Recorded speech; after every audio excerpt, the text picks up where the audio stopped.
Hello and welcome back to Roads Yet Traveled. We will be continuing where we left off on uh Rowan's routes. Yeah, that's right. Um Technically not his route, it's just I picked him as the roommate. Anywho, so today's the big day when we get to meet the big boss person, the captain. Yeah. So I'm pretty sure actually no, first. Some stuff changed. The beginning of the visual novel changed. I will not go into details as to how it changed. You can find that out yourself by reading it yourself. And our little boy here, Rowan, got a facelift. He has new sprites, different clothes. His arm looks a little different too. You might actually even be able to tell that it's new, aside from the fact that it's different clothes and stuff, because he actually looks just a little bit different compared to everyone else. But yeah. Anywho, there's also some new music and some other stuff, but you'll see that as the story progresses. I actually haven't read it. I haven't read the new part yet, so yeah. Well, we're both going in blind. Anywho, so I guess, yeah. Well, actually, let's just jump into it. Let's just do it. Although, now that I am on this floor, I could check the labs. Never mind me though. Please have a good night, you two. He offers a small nod before turning to walk away. Good night, sir. Good night, sir. He only gets a few paces down the hallway before something stops him and he turns back to face us. Oh, I had almost forgotten. Tucker. The captain would like to have a word with you. Excuse me? Surely I heard him wrong, right? Right?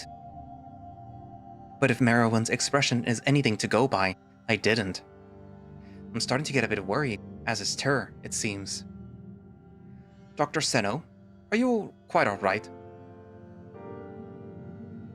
I wasn't expecting this at all.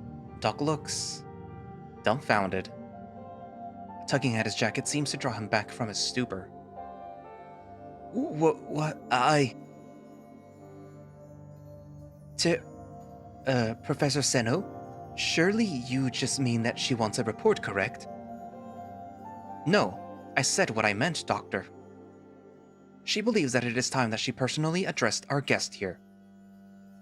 Are you suggesting a problem with that arrangement? No. I just, are you sure she doesn't want a report? I'd happily head over to her office now and... Doctor, please. I got the news from her personally. Stop acting so... difficult about this. There is nothing out of the ordinary about a captain wanting to inspect members of her crew. And our guest here. Anyways, it's about time that they met. Merowyn still looks distraught, but he doesn't make another attempt to retort. Now, Tucker, I was told that she'd reach out to you in the morning and give you a time for your meeting. Considering that her office is outside of the bounds of your current confinement, she's granting you access to take the service elevators up to the required floor. I don't know what you've heard about her, but please remember that she's very busy. The fact that she managed to find the time to meet with you should come as a very generous invitation. So please, don't be late. With that, he offers us a curt nod and starts walking back down the hallway. Well, I guess I know what I'm doing tomorrow. Merowyn, however, still seems to be taking this news... not particularly well.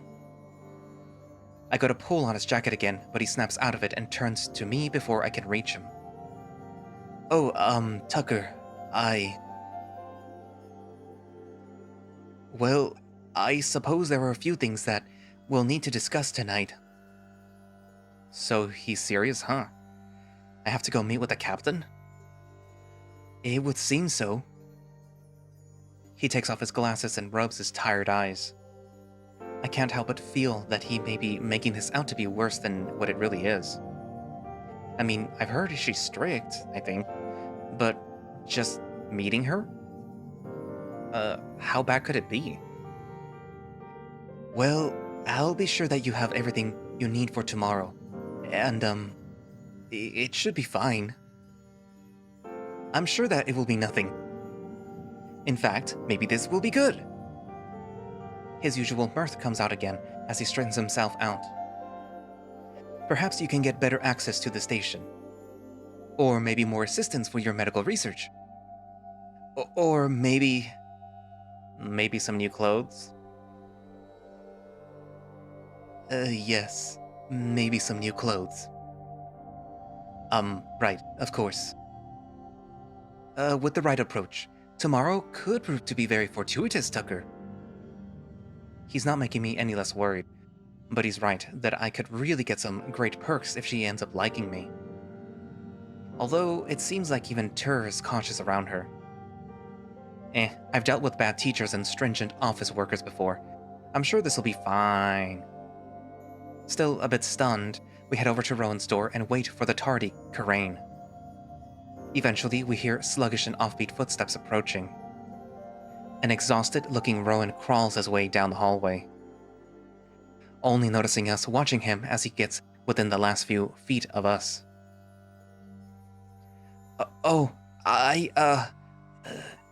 Hey. Hello, Director. I hope all is well with you. I was just making sure Tucker got into their room all right. You'll be fine from here, yes? What? Oh, yeah, no problem. He tries to lean against the wall but finds himself sliding down it slightly. Merowyn chuckles and excuses himself, wishing us both a good night. Finally, returning to the warmth of the bedroom, I flop on my bed and just try as hard as I can to sink into the mattress. I have no idea what I could do about this meeting tomorrow. Shouldn't I get some kind of briefing? Or at least some advice? I'm surprised Merowyn didn't leave me with any parting words or really anything about the subject. He probably trusts me, perhaps, too much. Maybe I should have... Bud? Are you okay? If you want to go to bed, you can. I can just turn off the lights. No thanks. Sorry, I'm just a bit nervous about tomorrow. Tomorrow? What's to...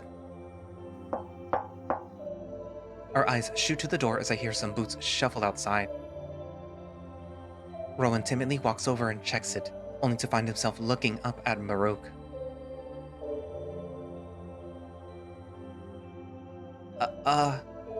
Would you like to come in, Maruk? Rowan's met with a sharp stare as Maruk thrusts a tray full of food into his arms. Here. And, Tucker? I heard about what you have to do tomorrow, so just, don't mess it up. And you! Make sure that he's ready for it all right. Don't be late. Yeah, I know, Maruk. Is that all? I'm serious. Don't be late. And with that, he walks off. Rowan just looks confused as he turns to me. Am I supposed to know what he meant by that? Sorry, I didn't think I got any messages about you today. Oh no. He's just being his lovable self. He's nervous because Tur came by and told me that I have a meeting with the captain tomorrow. Rowan freezes and stumbles forward, scattering everything across the floor. My dinner! Looking to see if anything can be salvaged, I'm disappointed to find that most of it is just a mess. Well, I think the salad would still probably be good. Bud? Looking at Rowan, I see that he's still trapped motionless in his thoughts. Bud? Hello? Getting up, I try to catch his eye and see that he looks at me ever so slightly. You have a what? Jeez, yeah, I'm nervous too, but calm down, please. Consciousness regained, Rowan paces around the room, muttering under his breath while I rescue what's left of my dinner. Not content to watch this for very long, I shout out to try and stop him. Hey, listen. How about you come and sit down and we can... I don't know, talk about this? Surely you have some advice, right? Advice? Yes, like, you've met her before, yeah? You know what she's like? Well, yeah, but I don't think that I'm the right Karain to ask that. Maybe Merowyn is still up? We could ask him and... Rowan, just calm down, okay? I'm sure that I can ask Merowyn tomorrow, but maybe for now you can just... tell me about her? He takes a few seconds to regain his composure. His eyes go from a bleary smeared green to an emerald point as they center on me once again. You're right. I'm sorry. What did you want again, though? Can you tell me anything about her? I think I only know her name and title, and even that is shaky. Captain Skrell? Belle. And yeah, she's the captain. What does that mean, though? What does a captain do? Well, I think that she does everything a captain does. Which is... let's see. She pilots the ship, makes sure that we don't go below the red line. She also manages schedules and, teams for big projects. I think that she deals with the bosses back home, although that could really be anyone up there. The who? The Sockness conglomerate. They run everything here. Did you not know that? That has somehow not come up. Although you did mention that someone paid for your arms, so it does make sense. Right. Yeah. So they manage some of the projects here, hire the crew and maintain the station.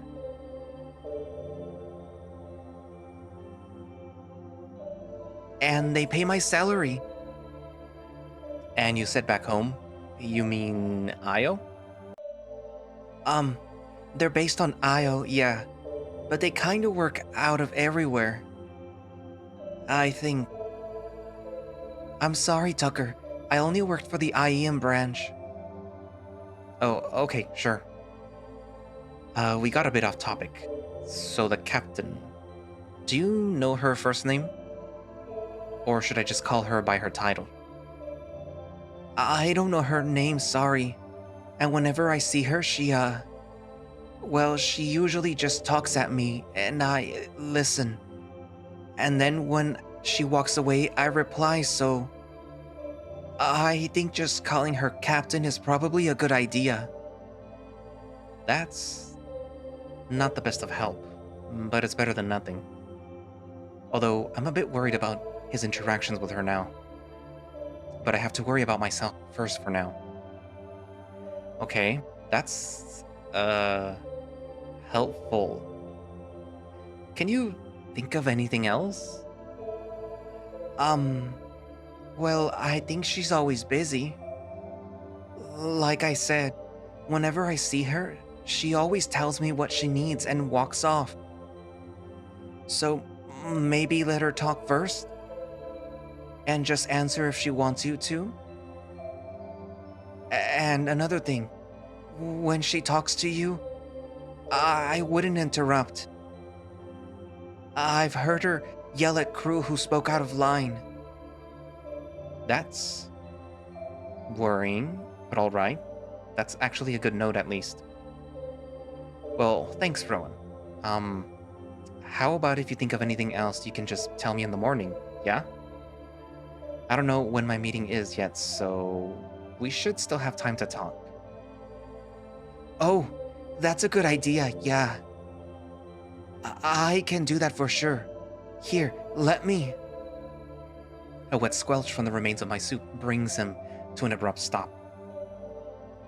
Oh.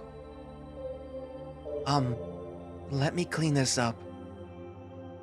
He heads into the back, taking care to not step on anything again, and rummages through the closet. You need any help, bud? No. No. Just, relax and enjoy your dinner. Looking at my salad bowl that's been empty for the past few minutes, I just put it aside and lay back. I'm glad that I still have some time to figure out how to deal with the captain tomorrow. I'd hate to be going into this completely blind. Maybe I should ask Merowyn after all. Surely he knows her the best, right? Although, I think that Rowan might know more than he thinks. Maybe he'll have something to share tomorrow. Laying down a familiar poke at my side distracts me with a hint of nostalgia. Reaching into my pocket, I pull out my phone. I had almost forgotten about it. A monitor, huh? How does this thing work anyways? Hitting the power button doesn't seem to work, which is a bit worrying. I tried what Merowyn showed me earlier and the screen jumps to life, a bright menu dancing at my fingertips. I'm a bit lost as to where to go to here. Whilst it is translated, some of the translations are confusing at best. What the hell is a situation button for? Rolling onto my side, I see a thick trunk of legs in front of me.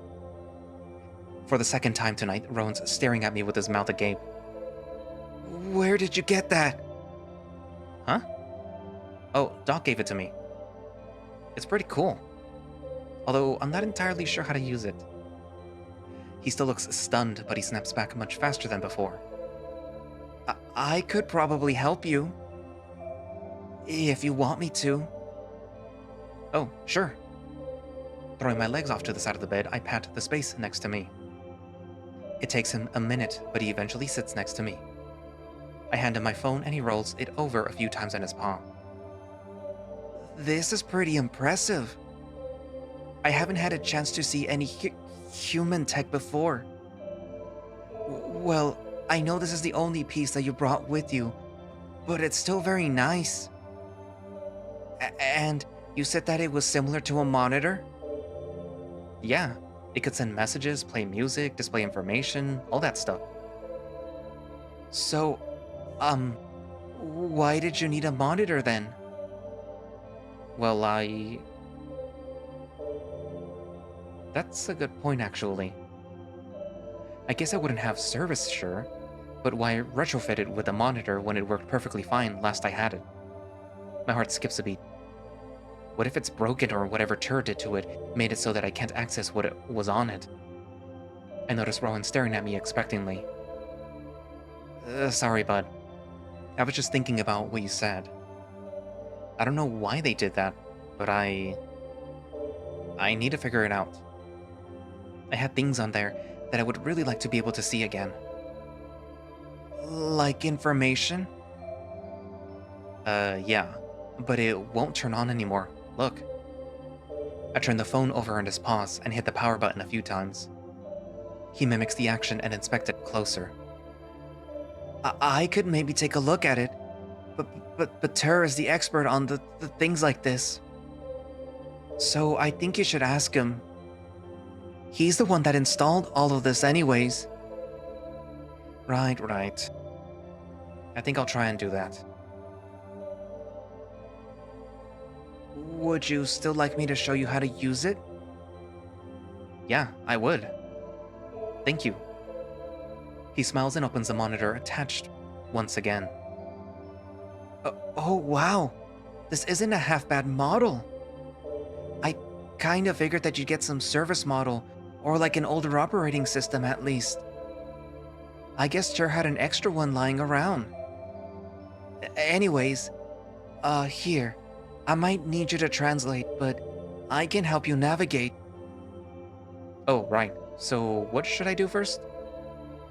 Well, let's see if you can change the settings. It's usually the top left button. Hitting the button that says Operations, Another menu quickly comes into view. Ah, that looks about right. Try messing with that slider there.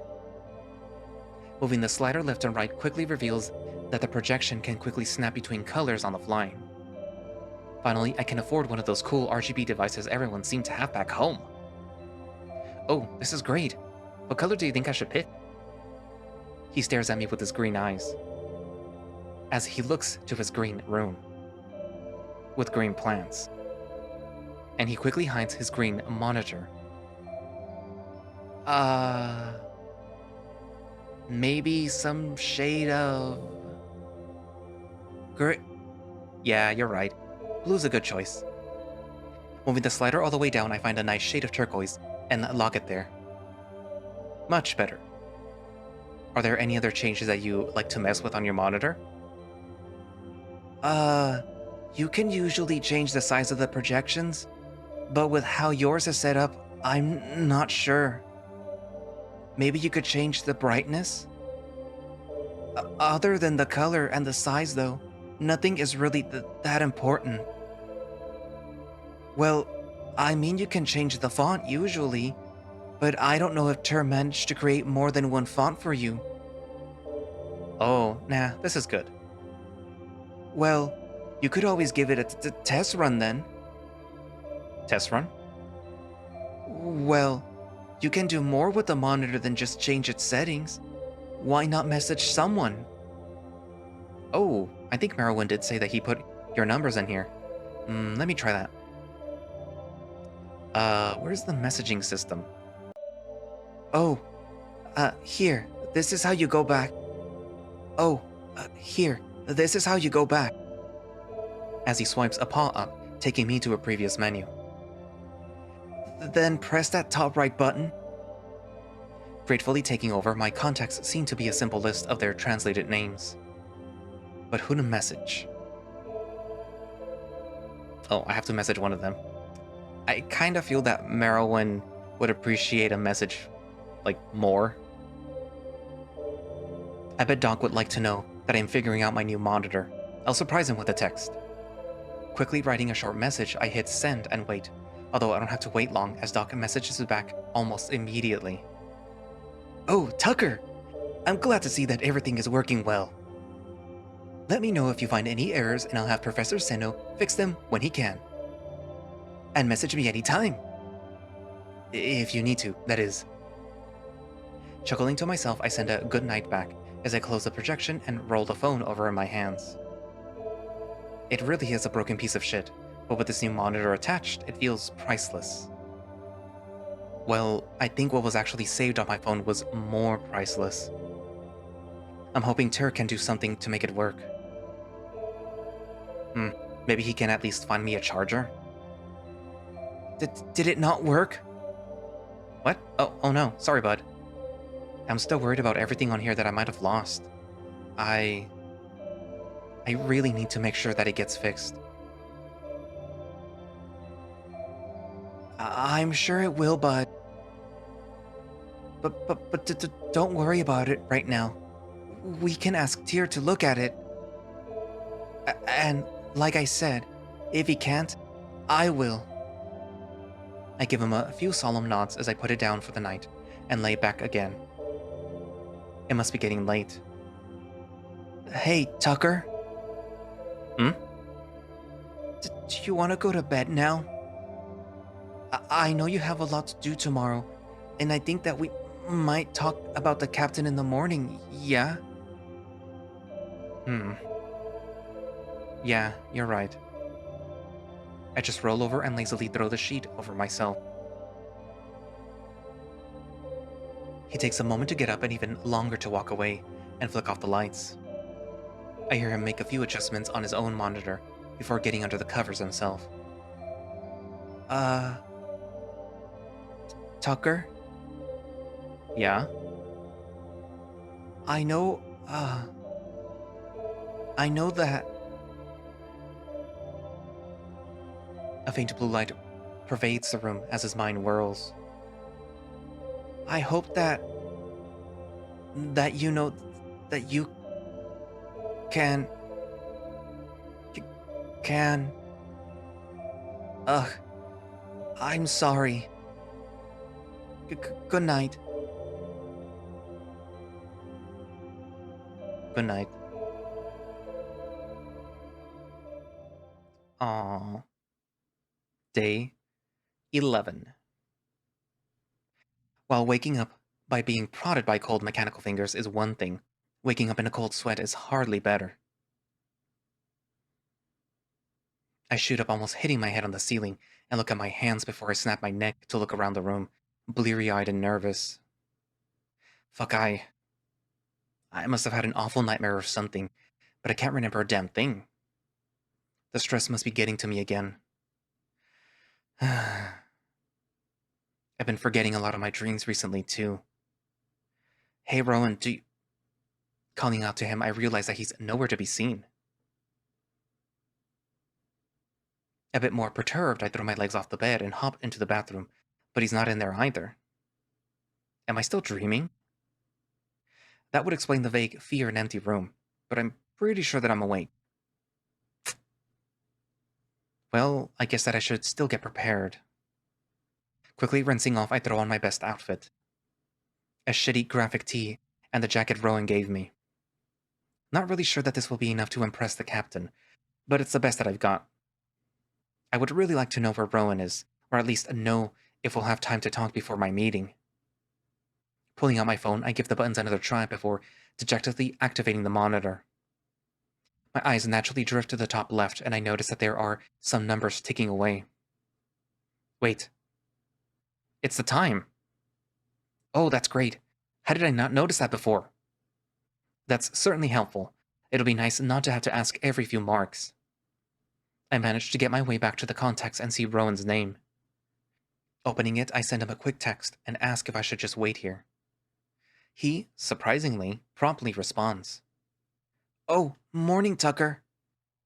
I left early to get some food for us since, well, dinner wasn't all that great. I'll be back soon. Please stay put. Chuckling to myself, I stow the phone and lie back down, staring at the pale, verdant ceiling. I really need this meeting to go well today. Maybe I'll be able to ask for some new clothes?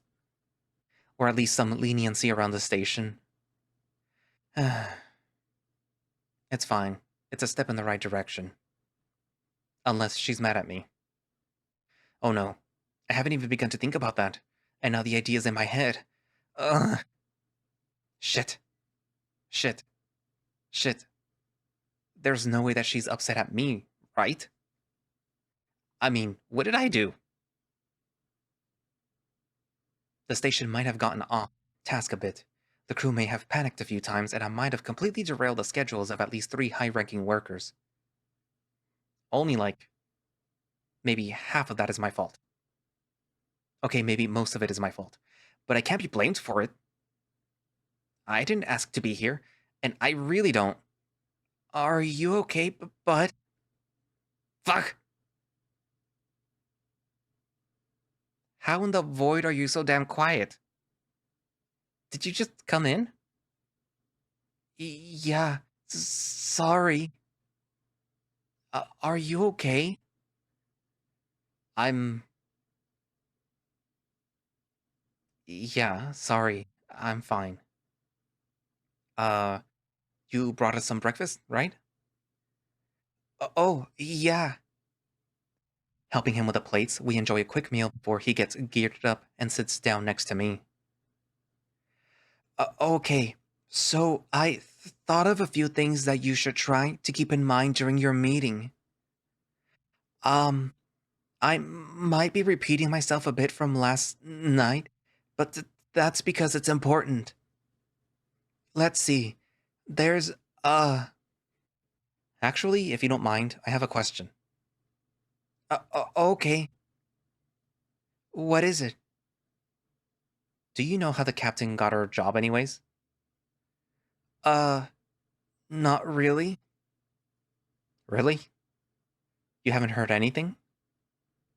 Well, I think I overheard a rumor once that she was the head of a big company before Soknos bought it out, And then she was given this position.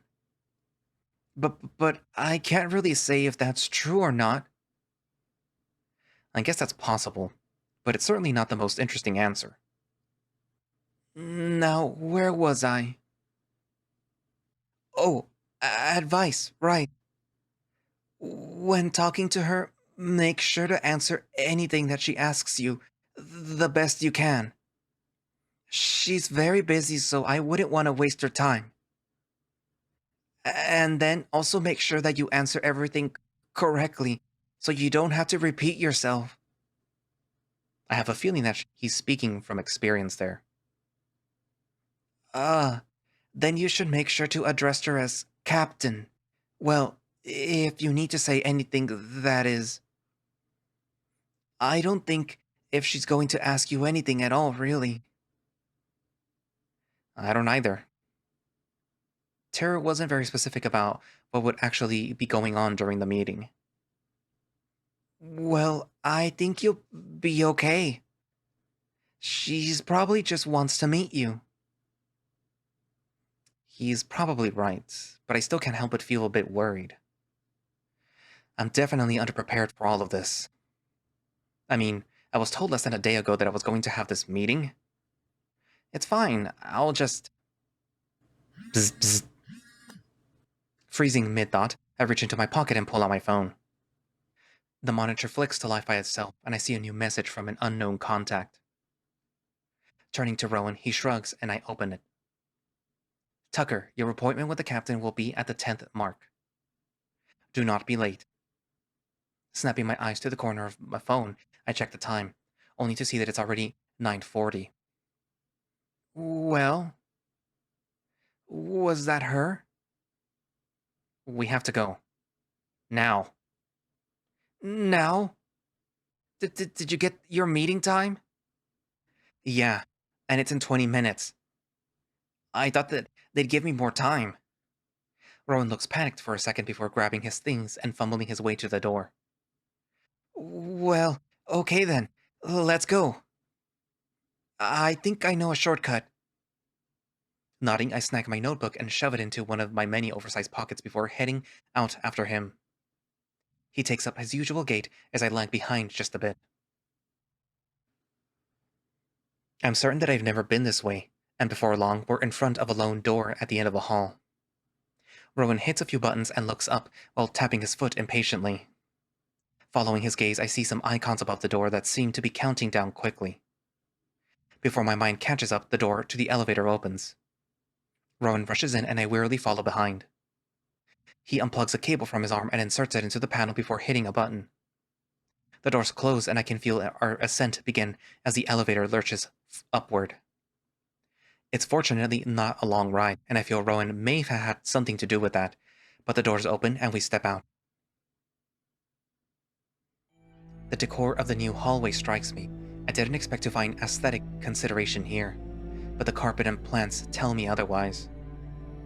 I don't have much time to gawk, however, as Rowan continues forward, guided by a map on his monitor as he mumbles under his breath. It's about as empty here as it is on the floors that we came from.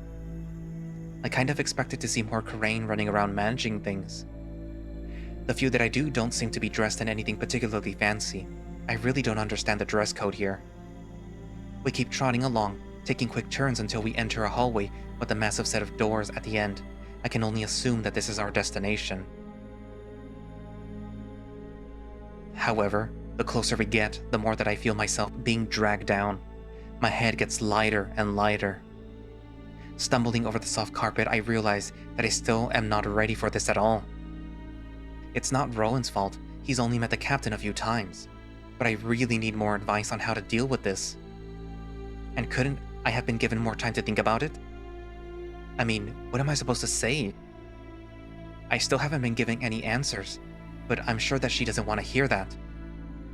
This was all such a big mistake. But... Almost tripping over myself, I come to a fast stop, as we've almost reached the doors and Rowan is trying to get my attention. Hey there. Bud. He keeps trying to meet my gaze, but I find myself looking away, from his solemn eyes. He quickly pulls up his monitor before nudging me off to the side, behind a particularly tall planter. We still have a few minutes before you have your meeting. Do you need a minute? Are you okay? No, I'm not. Rowan, I'm not ready for this. I have no idea what to do or what to say. But we talked about this, right? Well, yeah, but still. That wasn't enough time. I'm sure that you'll be fine, Tucker. How can you know? My question takes him by surprise, and he can't seem to form a response. Not that he could have one anyways. There's nothing that... Tucker, I've seen how you deal with people, and I don't think that you realized it yet. When we first met, not in the vents, mind you, you were so kind. Even after getting to know me and the other Karain, you were so open and honest. When you got lost in the tunnels, without me, you managed to get Kess and Milo to help you, and maybe even trust you. Tucker, you've been very kind and caring. I don't think you realize how nice you are to be around. And the captain will feel that too. I He can't get the rest of his thoughts out, as I almost tackle him to the ground in an embrace. My head presses into his chest as I damp the front of his jacket with burgeoning tears. I start to realize what I've done, and just as quickly as I grabbed him, I try to back off, only to be held close by one arm of flesh and another of metal, both equally gentle and kind. I pull softly at the back of his uniform as I feel a single mechanical thumb rub into my back. I'm unsure how much time passes, but eventually I pull away. His expression is not of jubilation or fear, however, it's one of worry. Maybe not wholly, but in the underlying creases of his lips and the sags in his eyes, I can see it. He cares. He reaches over and straightens my collar before fixing his own and pulling up his monitor one last time. We should get moving, bud. There's not much time left. Right, yeah. And, Rowan? Thank you. He nods and we both open the large door together into a receptionist's office? Oh, by the fucking eye. That's a bit disappointing. Rowan nervously paces over to the desk where a young-looking female Karain eyes him up cautiously. Can I help you? Yes. I'm here to help Tucker check into the meeting with the captain. She leans over the desk to take a better look at me before turning back to her monitor. Ah, I see. Well, I see that she does have an appointment coming up soon, so they can head inside and wait for her. She'll get to you when she's ready. She gestures to another set of double doors at the back of the room. Rowan quickly thanks her and heads back over to me before walking towards the doors, together. A call from behind stops us, however. Oh, only they are allowed in. The captain's meeting only specified one individual. Feel free to wait out here, though. Oh, I guess that makes sense. I didn't think about that, though. Will you be okay from here, Tucker? Yeah, I think so. Thank you. Are you going to wait here for me? No. If that's okay. Since you have your monitor now, you can just message me when you're done, right? I could come and get you. Oh, yeah. Okay, I can do that. He gives me a few affirmative nods before I turn to head into the captain's office. Taking one last look behind me, I see that he's still there, offering me a small wave, to which I respond in kind. With our goodbyes finalized, I head in.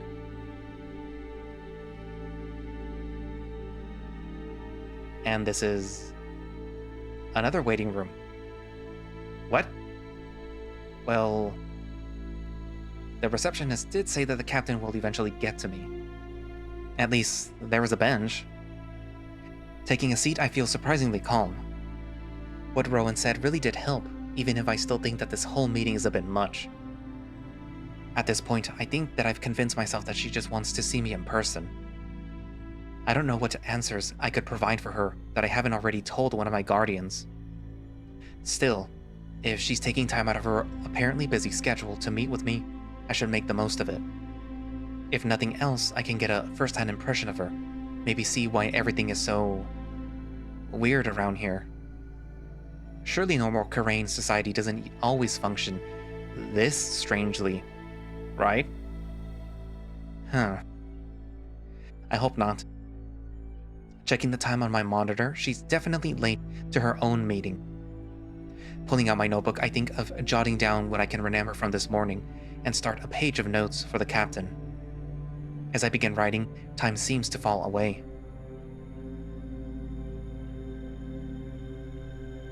I know the days are longer here, but this feels like a waste of time. It's not just a bit rude. It's been almost a mark since I got here, and I haven't heard anything come from either door. I peeked back into the lobby, but it was still empty. And I did try the captain's door, but it seems to be locked. Not that I'd really attempt to barge into her office. There's a chance that she's not as scary as everyone says. But I'd rather not gamble my life away on that assumption. With nothing else to do, I try to see if there's anything neat on my monitor. It's a bit of an exercise in frustration. Most of the translations are still a bit, well, bad. I also can't tell how much power it has left, so I decide to stop. It seems as though I'm running out of paper in my notebook too. Looking over the last few pages, I found most of them either have old doodles or are just covered in manic scrawlings. I've at least managed to write down everything that I've needed so far. Or at least what I can remember. I bump into a few other benches, but there's just nothing else here. I'd go ask the receptionist what's up, but I know that she wouldn't be able to understand. Maybe I should go over what I should ask the captain, if I get a chance to ask anything that is. I should definitely see if I can get some new clothes and better access to the station. Okay, I don't know what to ask for. Fuck. Why is this taking so long? This has to be some dumb test, right? Surely someone's watching me and making fun of me or something. But I can't see any cameras. Although with how small this monitor is on my phone, I doubt that I'd be able to spot anything. Sitting back down, I find myself tapping at my leg like a caged animal, just stuck. Again. It wouldn't be so bad if it wasn't such a familiar memory. It's just cruel at this point.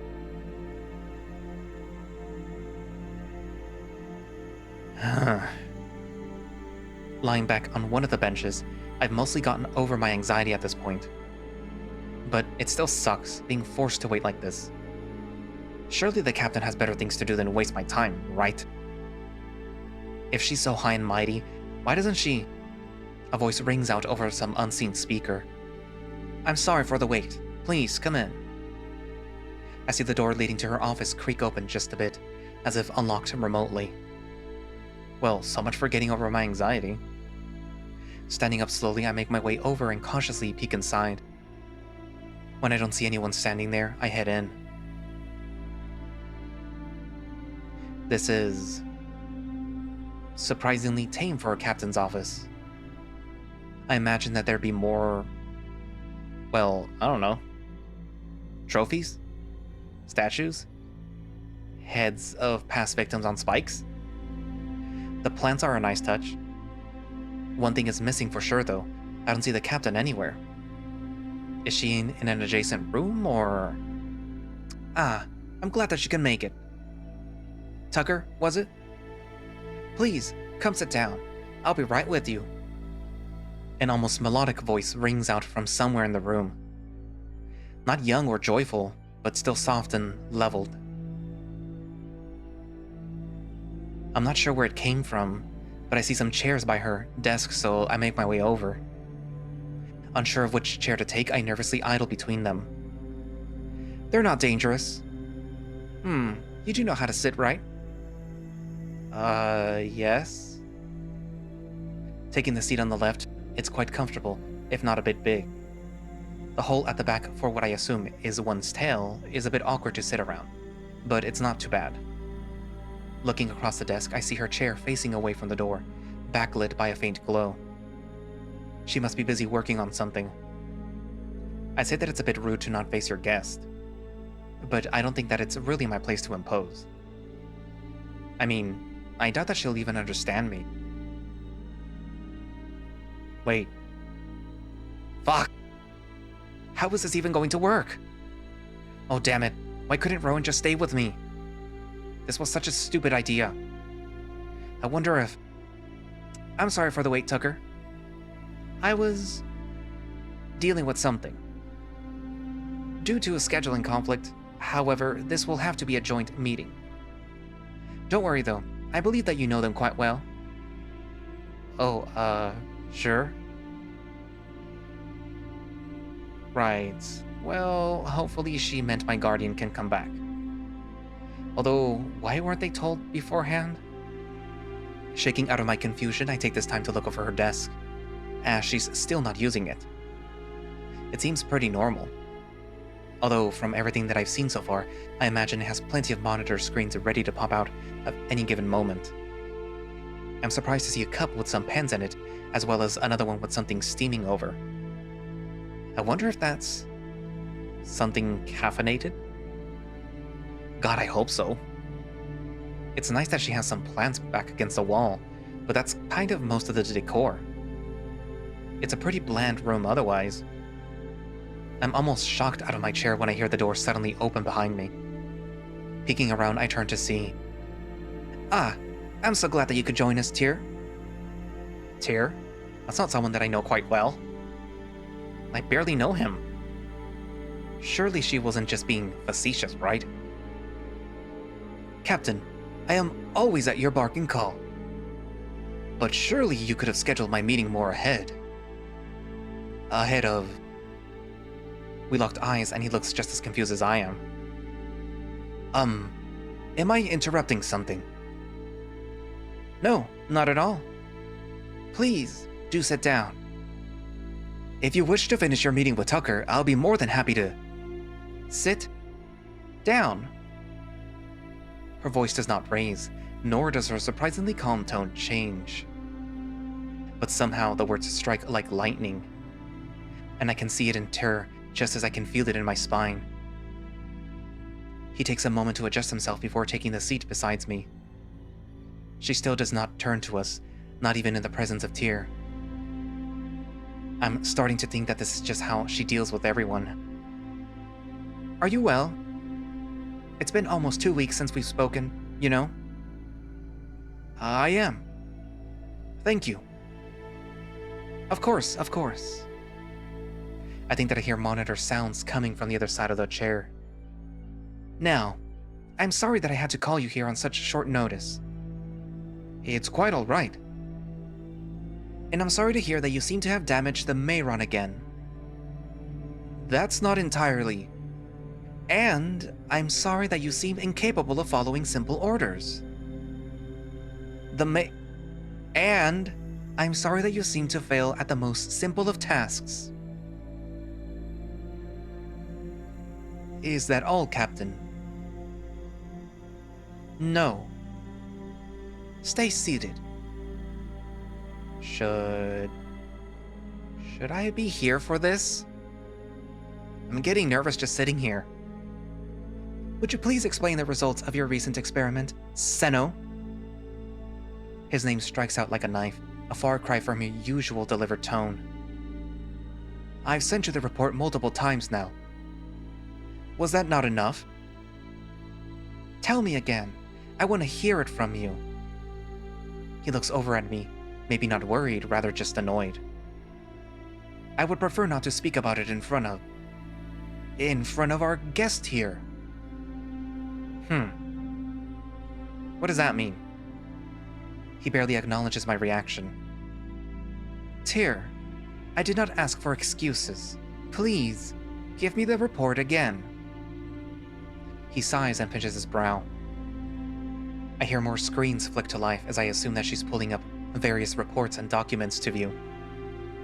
Is she testing him?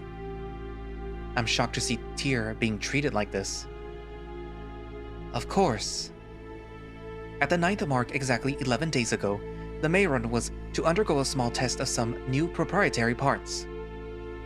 It was a routine experiment to see if recent upgrades would change our results in any way.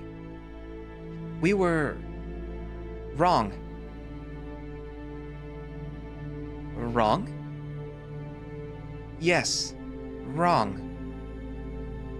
Tyr, what you just said to me, your captain, had some falsehoods in it. I know what happened. I want to hear you say it. I have to stop from sinking into the chair. Now I really feel like I shouldn't be here. The room goes cold and I hear the telltale sound of fingers tapping on metal. Tyr grumbles out a few complaints before continuing. You are correct, Captain.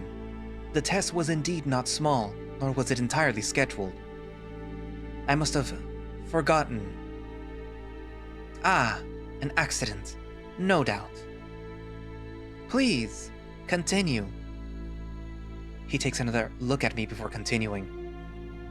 Why can't he explain this in front of me? I barely understand what's being said around me most of the time anyways. This is no different. Of course. Well, it was meant to be a small test. Something happened and the Mayron started putting out exponentially more power than expected. And while the station may, in theory, be able to withstand it, we were not prepared. Our equipment was not ready for it, and the support structures were not fully extended. Ah, I see. That sounds like the report that I read. Please, I believe that I know what happened next, but elucidate me. When the test began, all of our recording equipment was immediately sent offline, as well as some of the localized crew. It seems that the hum was far more dangerous than we expected it to be. Hum? Yes? I'm asking what it is, Tyr. I've explained it to you before. Have I not? Then explain it again. Of course. It's a combination of radiation, heat, electromagnetic discharges, gravitational fluxes, and other generally dangerous forces. It's hard to contain and dangerous to be exposed to. Where was I? Ah, right. Afterwards, the Mayron continued to exert more power than we predicted. The core overheated to a point where we're still trying to check for damage, as well as find any missing parts. I remember Rowan said the Mayron manages to provide the station with most of its power, but do they not know how to use it? Didn't they build a damn thing? And that's it. Everything after that was detailing repairs and cooling down the circuits, along with scheduling structural repairs and, well, a few impromptu medical exams. Oh dear. I hate it when you do this. I ask for the full report, please. There it is again. Her voice slips from a melodic chime into biting words, and I can see that it's had its desired effect on Tyr. He takes a second to compose himself as he swallows some accumulated fear down his throat. He looks at me one last time before responding. Captain, I must ask one more time. Must the subject be here for this? Surely you could at least grant me some leniency. What did you just call me? Are you going to give me the report or not? It's just that I would rather they not be here. Tell me, Tyr, why is that? Actually, tell them. You can't be serious. Am I ever not? Syria, Professor Seno, you will finish your report, or so help me. I will finish it for you. And trust me, I don't leave out details. I can't believe what's going on here. Between how the captain truly deals with everyone, how Tyr's treating me, and how worried he is just to talk about this accident. He looks shocked as he tries to find some other excuse. But either out of fear or devotion, he continues his report. Of course, Captain Bell. My apologies. When the morning test occurred, something went wrong.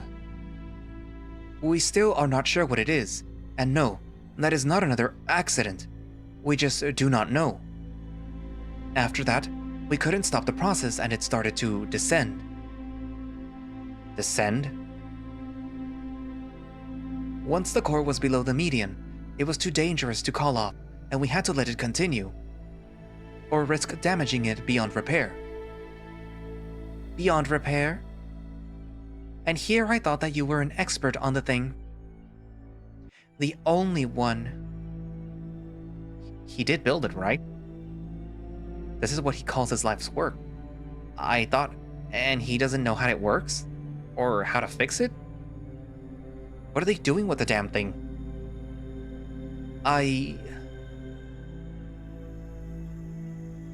am. Once the core dropped to the internal safety limit, the rest of our devices went offline. We were unable to record anything else or take any footage. We're still not sure why it stopped at all. After the test, we were able to see what numbers were estimated out of the machines before they broke. And they were astronomical. It just proves further that we must keep trying. I know that we can get it right if I... Yes, if you have more time. Tyr, as your captain and friend, what you have done is amazing. I mean that. But it's also dangerous and completely irrational. We still have no idea what the machine is or how it even works, and We're so close, Captain. I know that we can... Do not interrupt me. Tyr, I know that this is important to you, and I know what it could mean for Alrain. But please, temper your expectations. You're working with something that even the eye cannot predict. For now. What is that? Captain, the energy outputs that we recorded were comparable to that of a star. I can't tell you what happened because our measurements can't even record that high. Please. I need to finish my work. Do not beg, dear. I haven't the authority nor the wherewithal to shut your little basement project down. By the void, I know it's the only reason that we're still floating. It's not my decision to make. However, he perks up a bit as she continues to talk. Your report has... Well, it's caused some issues back home. Not so much due to your failures, more from the accidental success that you seem to have found. Or stolen. Mind you, both are fascinating. But it has caused quite a stir. Your new research seems to have worked for one thing, Professor. All eyes are on the station once again. Were they not already? I thought the Icaroid 2 was like a jewel of scientific progress. Maybe I read into it a bit too much, but from how everyone talked about it, I figured that this was some sort of floating miracle maker. I take it that the news of the recent test has already reached unwanted ears? Tyr, they're your boss. Of course they know what happened here. Tyr has a boss? Actually, why is that what I'm focusing on? I prefer to think of it as a partnership. Well, something of the sort. Yes, well, your partner has decided to send a crew from Heron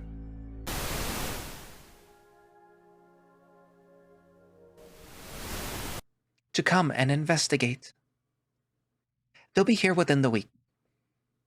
Did I just... What was that? What the... By the time my hand reaches my head, the pain is already gone. Looking up, disorientated, I notice a glance from Tyr before he responds to the captain. Wait, from Heron? By the Void? He's not coming, is he? No, not that I am aware of. But I would be careful. I'd hate to have something like that on my station.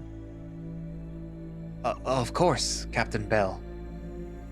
She lets out a labored sigh as I hear a few screens open and close from behind her desk. More fingers dance on cold metal as we wait for her to make her final judgment. Tyr seems to be pondering what to do next, and I'm just left confused as to why she needed him to tell her all of this. Although I have a feeling that it wasn't so much for her as it may be for me. But why? Alright, thank you, Tyr. Your report seems to be in order. As I had expected. Of course. Is that all you need from me? I believe so.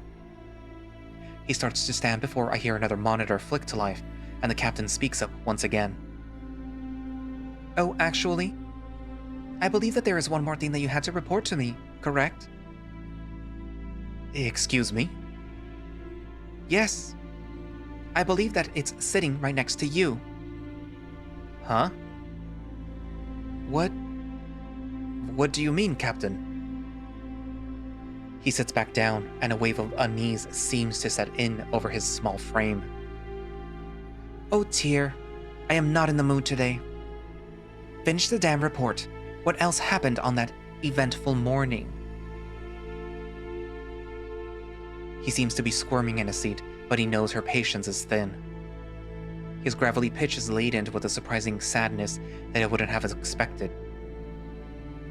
It would seem as though that was the morning that our guest arrived as well. No. Yes, indeed they did. He swallows and nervously cups his paw in his lap. At the 10th mark, right after the Mayron hit a critical power threshold, the alarms went off in the research sector. And Tucker was found wandering the halls. All the footage of the event was lost due to the hum produced during the test. Now, I've not put much stock in the old faiths myself, but doesn't that feel a bit too much like a coincidence to you? It is. Hard to ignore the empirical evidence. You are correct. Please tell me this isn't what I think it is. I already know it. I don't want to hear it. I can't. What are you saying? I'm starting to see why Tyr wouldn't want to talk about this. But I can't believe it. So, would you say that you are responsible for whatever happened to our guest here? Wait, you can't be serious. Tyr, we have hypothesized that when the Mayron passed the threshold, something happened. During that time, vast amounts of energy went unaccounted for in our readings. The readings that we recovered, at least. Gravitational fluxes were coming from the keel of the station, and, well... Please, don't say it. Continue, Tyr. As there are uncertainties regarding critical functions of the Mayron, I cannot say for sure. But it is most likely that the reason Tucker is here is our fault. Yes.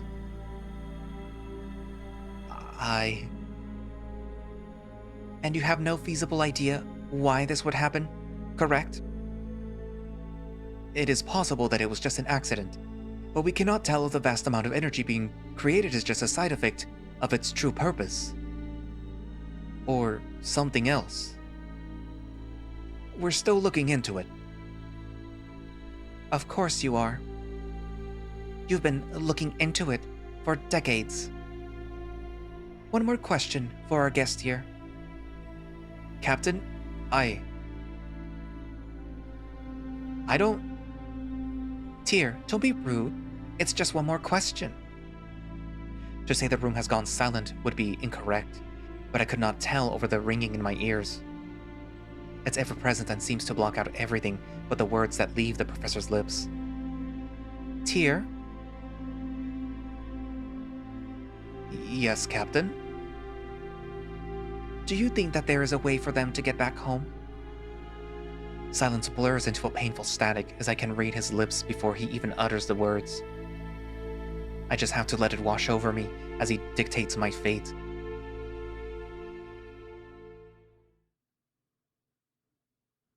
I don't know.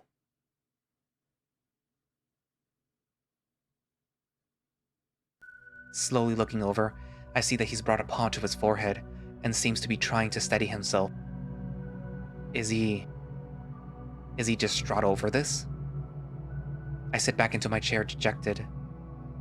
I have to stop myself from shaking as the words resonate more and more in my mind. I don't know. That's it. That's the be-all and end-all. My life was torn away from me, and it is now at the whims of some old man and his broken machine. Oh, miserable of happy, I have a feeling that it's not even the end, that there's even more to come. Can you go back? Please, I don't know what to say. Words fall flat on deaf ears as I sink further into the chair. Small drops of water accumulate around my eyes. I don't know. Light years from home, and that is my fate. I don't know. They keep talking, but the sounds fade away under a chorus of whimpers and gasping breaths. Why is it so hard to face a truth that I already knew? I knew that this would be the end of my road. There is no going back from this. Hearing some shuffling, I look up to see the professor straightening his tie and getting up to leave. Uncovering my face from my oversized sleeves, I make an attempt to rejoin the one-sided conversation. Senno, before you go... Yes, Captain? As I see that you're responsible for this mess, I am putting you in charge of fixing it. Captain, I've already completed the neural AI to allow for two-way communication. You know that, right? I am aware. I meant a more permanent solution. I know that your time is already spent hovering down in the bowels of my ship. But now with your recent findings of success and your imprisonment of our guest here, you're responsible for fixing it. The success that you were referring to was incidental. We have no way of... Tyr, you are in no position to give excuses. I understand that, Captain, but we don't even know what we did. All that changed was... Care to comment, Tyr? He looks at me one last time. An inscrutable expression sees past me and through the cosmos behind me. 1,000-yard stare pales in comparison to the nothingness of space. No. I mean, of course, Captain. I am not sure what caused the event that brought Tucker here. But I will do my best to figure it out. And fix it? One more rogue side-eye glances my way. If it can be done. See to it that it is. Now, get out. He sighs as if the weight of the world had dropped off his shoulders. He turns, offers a small respectful nod to the chair as well as to me, and slowly walks out the door. Each footstep sounds a mile away until the door slams behind me, and I am alone with an empty chair. Silence grips the room, except for the heartbeat bleeding through my ears and the soft whirl of uncaring machines. I should have known that there would never be something great behind it. No driving force, no burning reason. Just a joke. A cosmic joke played out across time and space. My time and who knows how much space. I let out a stuttered sigh as I do a bad job of holding it together in the oversized office chair. I don't know what to think of Tyr either right now. He's done so much for me, but if he truly brought me here, can I even see what he's done as kindness? Or just necessity? But he did it nonetheless, and without it I wouldn't be able to talk at all. Isolation would be the end of me. It was hard enough once. He almost looked sad there at the end. My mind is racing too much. I need to think on this later. Clearly, I'll have time. Fuck, I should have asked him about my monitor. Oh right, I can't. I'm still isolated, aren't I?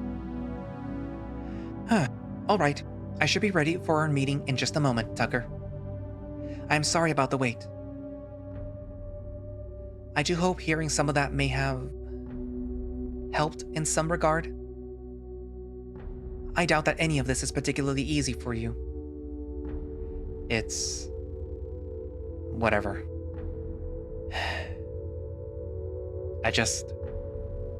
This is dumb. I'm talking to a fucking chair. What a waste of my time. No one here can fucking understand me. Can't understand you? Now, I wouldn't be a very good captain if I wasn't able to understand what happens on my ship, would I? No, I suppose no. Wait. Did she just... Oh, fuck. Oh, my dear guest. In a single motion, she turns around, and I am first blinded by a sharp red point, only for it to be drowned out as a wall behind her falls away in an instant. I can understand everything.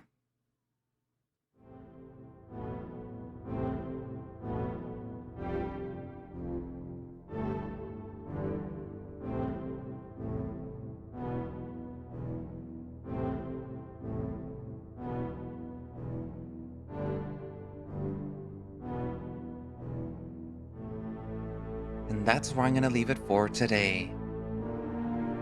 So we finally get to see who this mysterious captain is.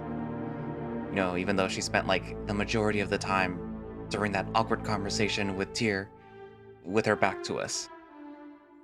But yeah. So what other mysteries does the captain have in store for Tucker? Is it, you know, good or bad?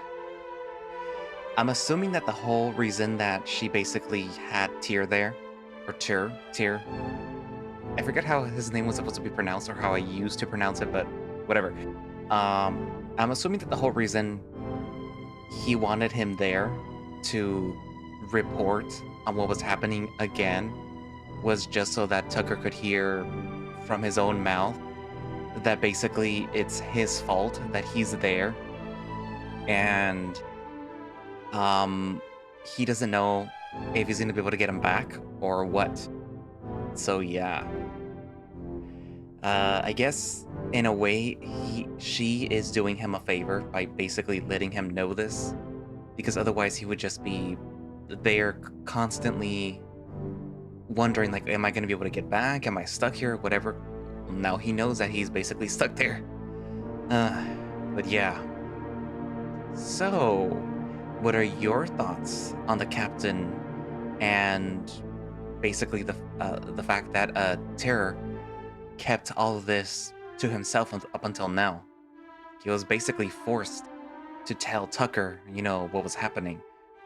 Do you think it was a good thing that she had him tell Tucker this way, or what? And what's up with her arm? It's a whole bunch of like tubing that's going into what I'm assuming is a prosthetic insert thingy, sort of like Rowan's. And yeah, also the eye, which looks suspiciously like what I am assuming is the eye behind her. You know, write down in the comments, and thank you all for watching / listening. If you would like to play Roads Yet Traveled yourself, you can do so by going down into the link in the description to Cryptid Dog's Twitter page. And yes, I know Twitter is crapping itself right now, but oh well. I can't link to Twitter, I mean itch.io directly.